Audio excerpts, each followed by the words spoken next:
नमस्कार दोस्तों, मैं संजय प्रभाकर। खान सर कभी भी गिरफ्तार हो सकते हैं और पिछले 24 घंटे से उनको बिहार की पुलिस ढूंढ रही है शिद्दत से। हालांकि आप खबरें देख रहे होंगे, आपके मोबाइल फोन में भी खबरें आ रही होंगी, सोशल मीडिया में, फेसबुक, इंस्टाग्राम में भी शायद आ रही हो खबर कि खान सर इस समय अपने निराले अंदाज में पढ़ाने की वजह से चर्चा में नहीं है। इस समय वो सुर्खियों में हैं कि कभी भी गंभीर गुनाह के केस के मामले में गिरफ्तार हो सकते हैं। वही खान सर, पटना वाले, ठेठ बिहारी अंदाज में पढ़ाने वाले खान सर इस समय भयंकर मुसीबत में फंसते हुए दिखाई दे रहे हैं। और जो घटना घटी है पिछले 2-3 दिन में, उसकी वजह से। लेकिन ये घटना अपने आप घटी या इस घटना को घटाया गया, यानी कि इस घटना के पीछे क्या कोई बहुत बड़ा षड्यंत्र है जो बहुत दूर से कोई सूत्रधार बैठ के उस घटना को अंजाम दे रहा था या दे रहा है? ये सवाल पैदा हो रहे हैं। देखिए, खान सर पर गिरफ्तारी की तलवार तो लटक रही है और हत्या के प्रयास के गंभीर गुनाह, अटेम्प्ट टू मर्डर का केस और आर्म्स एक्ट का मुकदमा खान सर के खिलाफ दर्ज किया गया है। और इसी वजह से वो किसी भी वक्त खान सर जो हैं गिरफ्तार हो सकते हैं। और इस समय की सबसे सनसनीखेज और बड़ी खबर तो यही आ रही है दोस्तों कि पटना की पुलिस जो है, स्पेशल टीमें उनको ढूंढ रही हैं पिछले 24 घंटे से। और खान सर पता नहीं कहाँ छुप गए हैं या फिर फरार हो गए हैं या कहीं बैठे हैं ताकि वो एंटिसिपेटरी बेल ले लें पुलिस में, मतलब अदालत में जाकर। पुलिस सूत्र जो बता रहे हैं और पटना से जो खबरें आ रही हैं उसके मुताबिक खान सर के संभावित ठिकानों पर देर रात से ही, पिछले 24 घंटे से ही ताबड़तोड़ दबिश दी जा रही है। और क्योंकि कानूनी तौर पर उन पर शिकंजा बहुत तगड़े तरीके से कस चुका है और वो पुलिस की गिरफ्त से दूर चल रहे हैं। लेकिन इस पूरी वारदात के बाद पटना के सियासी और प्रशासनिक गलियारों में एक बहुत बड़ा और खौफनाक सवाल तैर रहा है कि आखिर किसे डर है खान सर की इस आसमान छूती लोकप्रियता से? आखिर किसे डर है खान सर की इस आसमान छूती लोकप्रियता से? क्या इस पूरी घटना के पीछे खान सर के बढ़ते कोचिंग साम्राज्य और उनके रसूख को हमेशा के लिए मिट्टी में मिलाने की कोई गहरी राजनीतिक चाल छिपी है? बहुत गंभीर सवाल है। जैसी चर्चा हो रही है, कई लोग ये चर्चा कर रहे हैं कि जिस तरह से पटना के बड़े बड़े राजनीतिक सूरमा इस पूरे कांड पर रहस्यमय चुप्पी साधे बैठे हैं, उसने इस शक को और गहरा दिया है कि क्या खान सर को रास्ते से हटाने के लिए पर्दे के पीछे से कोई गहरी राजनीतिक चाल है? क्या इसके पीछे कोई बड़ा ताकतवर व्यक्ति है जो रणनीतिक मोहरे चल रहा है? सवाल उठ रहे हैं। और इस पूरे बवाल पर शिवसेना के नेता जो हैं, शिंदे गुट के संजय निरुपम ने जो अपने सोशल मीडिया अकाउंट पे एक पोस्ट किया है, वो चेतावनी की तरह है। उसका इंटरप्रिटेशन क्या निकलता है और वो भी सच साबित होती दिख रही है, जिसमें उन्होंने कहा कि खान सर का युवाओं और जेनजी पीढ़ी से इतना तगड़ा कनेक्शन है कि अगर ये छात्र सड़कों पर उतर आए तो स्थिति संभालना नामुमकिन हो सकता है। तो क्या इसी युवा ताकत और लोकप्रियता से घबराकर खान सर को राजनीतिक और कानूनी चक्रव्यूह में फंसाने का ये पूरा जाल बुना गया है? ये घटना जो घटी है या अपने आप वाली घटना है? ये सवाल है।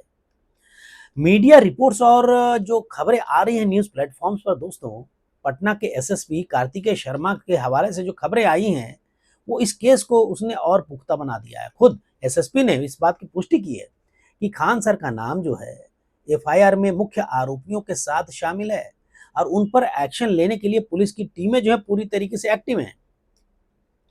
और जो खबरें आ रही हैं दोस्तों, उसके हिसाब से ये खूनी रंजिश इसलिए कह रहा हूं क्योंकि गोली भी चली है, ऐसी रिपोर्ट्स आए हैं। इसकी जड़ हाल ही में आए बिहार पुलिस कांस्टेबल भर्ती परीक्षा के नतीजे हैं, रिजल्ट्स, जहां दोनों ही कोचिंग इंस्टीट्यूट जो हैं, खान सर वाली और उसके बगल में एक है ज्ञान बिंदु, उसके बीच में सबसे ज्यादा छात्रों के सिलेक्शन का झूठा सच्चा क्रेडिट लेने की होड़ और मुसल्लाहपुर हाट इलाके में अपना वर्चस्व दिखाने के लिए आपस में भिड़ गए थे, ऐसा कहा जा रहा है। और विवाद तब और भड़क गया जब परीक्षा में पास हुए कुछ गिने चुने टॉपर्स के नाम दोनों ही सेंटर्स ने, यानी कि खान सर वाले ने भी और उनके बगल वाले ने भी, अपने अपने बड़े बड़े पोस्टर जो छापते हैं उस पर कुछ लोगों के नाम छाप दिए जो टॉपर हैं, और दोनों के ही पोस्टर्स में नाम है। जिसके बाद से ही खान सर को बाजार से आउट करने की गंदी स्क्रिप्ट लिखी जाने लगी थी, ऐसा भी कहा जा रहा है। इसमें कितनी सच्चाई है मुझे नहीं पता, लेकिन शक जाहिर किया जा रहा है।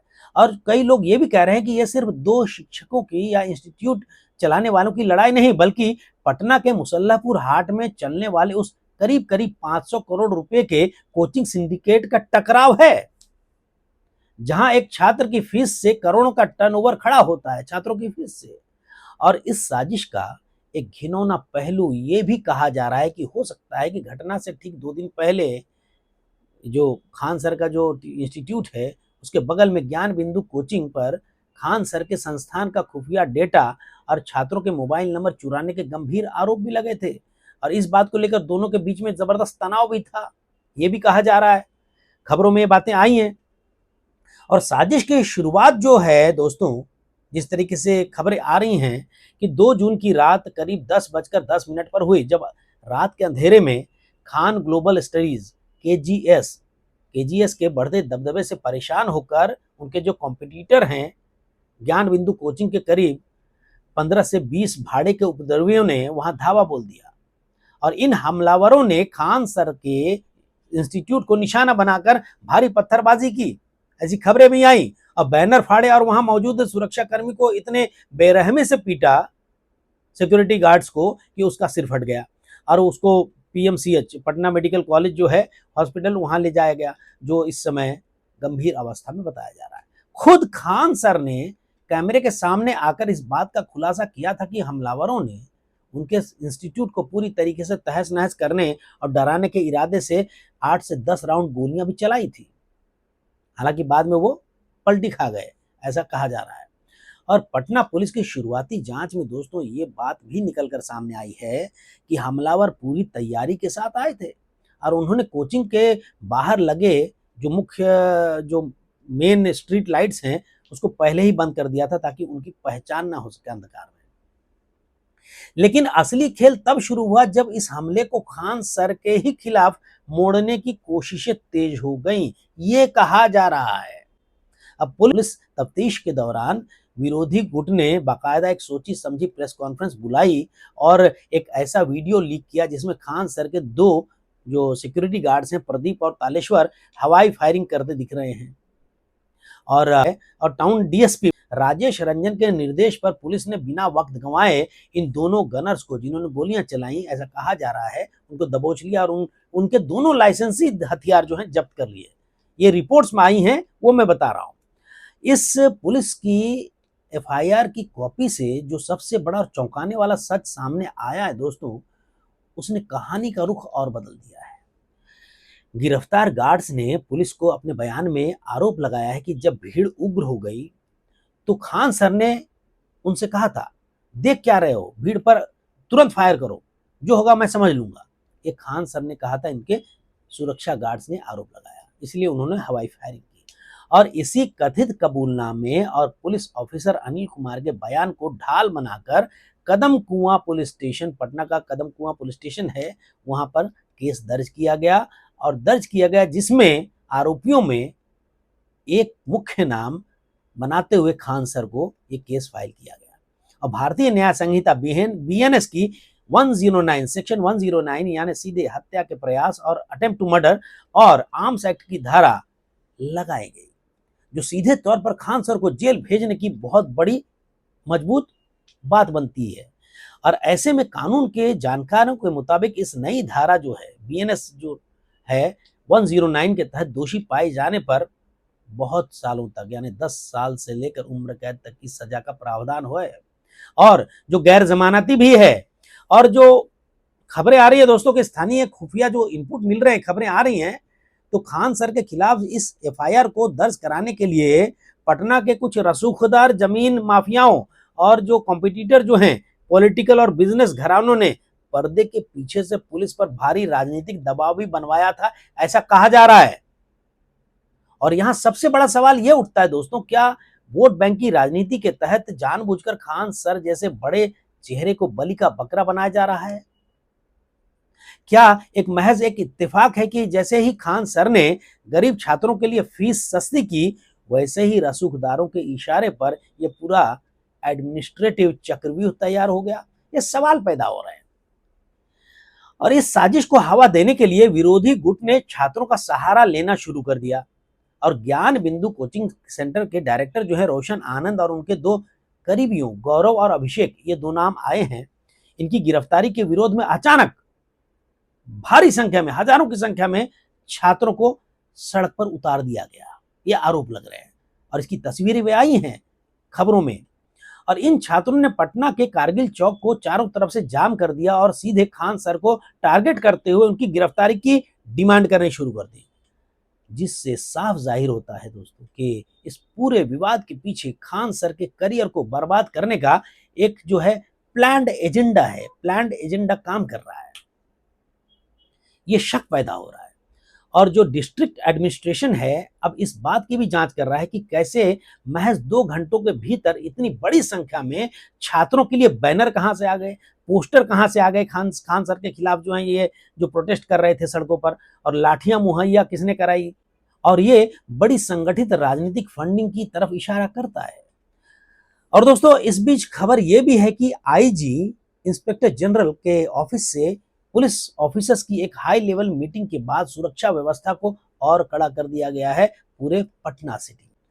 और अब दोस्तों चारों तरफ से घिरे खान सर बेहद सधे हुए अंदाज में अपना पक्ष रख रहे हैं और उनका साफ कहना है कि अगर उनके गार्ड्स ने गोली चलाई है तो वो सिर्फ और सिर्फ सेल्फ डिफेंस में, आत्मरक्षा में इंस्टीट्यूट और छात्रों की जान बचाने के लिए चलाई होगी, जिसे अब एक तरफा जुर्म साबित करने की कोशिश की जा रही है। ये सवाल उठ रहे हैं। और दोस्तों सिटी एसपी जो है सेंट्रल दीक्षा का कहना है कि पुलिस ने जब्त हथियारों को फॉरेंसिक लैब एफएसएल जांच के लिए भेज दिया है ताकि ये पता लगाया जा सके कि मौके से मिले जो खोखे हैं, गोली के जो ढक्कन होता है खोखे, इन्हीं बंदूकों के हैं या फिर ये प्लांट किया गया है। और इस बीच खबर यह भी आ रही है कि गिरफ्तारी की भनक लगते ही, क्योंकि मामला बहुत गंभीर लग गया, आरोप आर्म्स एक्ट के तहत केस दर्ज किया गया है आरोपियों के खिलाफ, और आरोपियों में खान सर भी हैं और उनके खिलाफ जो है अटेम्प्ट टू मर्डर, हत्या का प्रयास, बीएनएस की धारा 109 के तहत केस दर्ज किया गया है। तो अरेस्ट तो होना ही है, ऐसा कहना बिल्कुल, एफआईआर दर्ज हुआ है, गंभीर मामला है। तो इसकी भनक लगते ही पुलिसिया दबिश तेज होते ही खान सर अपने कोचिंग सेंटर से लापता हैं, घर से भी लापता हैं, ऐसा कहा जा रहा है। और उनके वकील जो है कोर्ट में अग्रिम जमानत के लिए कागजात तैयार कर रहे हैं। और पटना पुलिस ने छात्रों से भी लिखित अपील की है कि वे कोचिंग सेंटरों की इस व्यावसायिक दुश्मनी और सियासी साजिश का मोहरा बनकर अपना भविष्य बर्बाद ना करें। सलाह तो अच्छी है और बच्चों को भी यह समझना चाहिए कि इस पचड़े में ना पड़े। अगर कोई नो बहकाता है तो बिल्कुल बहकावे में ना आए, कानून को अपना काम करने दें। जो घटना घटी है पुलिस इसकी जांच करेगी, इन्वेस्टिगेटिंग एजेंसी इसकी जांच करेगी और जो भी इसमें आरोपी होगा, गुनाहगार होगा, वो जाएगा अंदर।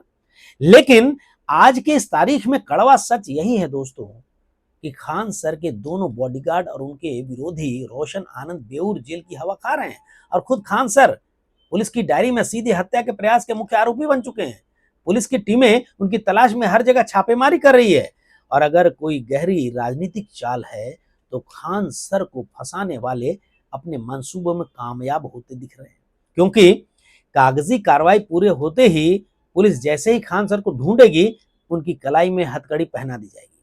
तो दोस्तों ऐसे में क्या आपको क्या लगता है, क्या आपको नहीं लगता कि खान सर को फंसाने के लिए ऐसी घटना को अंजाम दिया गया, या फिर यह घटना जो है अपने आप स्वस्फुरित यह घटना घटी और यह मामला आ गया।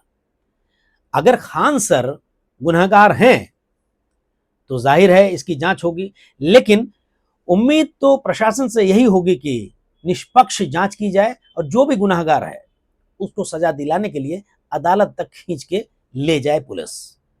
आप क्या सोचते हैं इस घटना पर दोस्तों, लिखिएगा जरूर कमेंट बॉक्स में। नमस्कार।